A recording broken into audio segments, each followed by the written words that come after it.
Terungkap modus dalam indikasi jual lahan negara untuk proyek WOS. Indikasi markup harga tanah dan jual beli tanah negara dalam pengadaan lahan untuk proyek kereta cepat Jakarta-Bandung, KCJB, atau WOS kini sedang didalami Komisi Pemberantasan Korupsi, KPK. Dua indikasi kecurangan itu bisa jadi pintu membuka tabir dugaan korupsi proyek strategis nasional senilai 118 triliun rupiah di masa pemerintahan Presiden Joko Widodo, Jokowi. Temuan tersebut kini jadi sorotan. Bagaimana bisa lahan negara dijual untuk proyek kepentingan negara seperti terjadi pada proyek WOS? Mantan penyidik KPK Yudi Purnomo mengungkap praktik tersebut biasanya dilakukan dengan memanipulasi kepemilikan lahan. Yudi mengatakan, selama dirinya menangani korupsi, indikasi praktik kecurangan dalam pengadaan lahan bukanlah hal yang mengejutkan.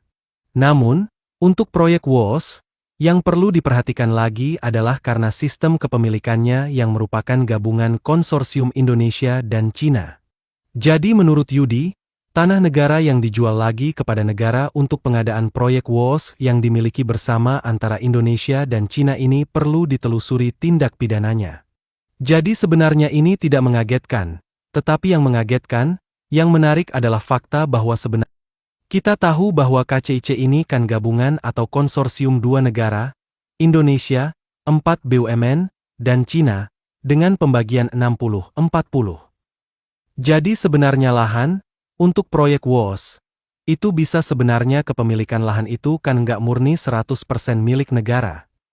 Ada 60% milik negara, 40% milik pihak Cina.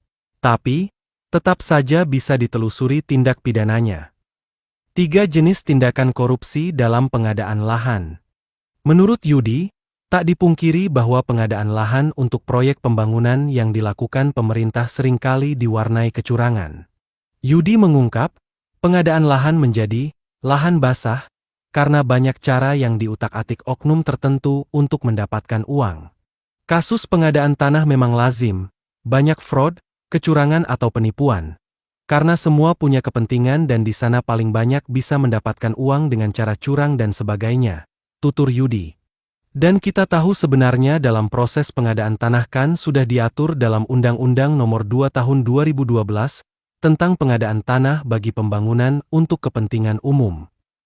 Di situ sudah jelas sekali, ada tanah milik rakyat, tanah milik pemerintah, ada BUMN, ada kas desa dan masuk instansi-instansi, misalnya ada TNI, Polri, dan pemerintahan.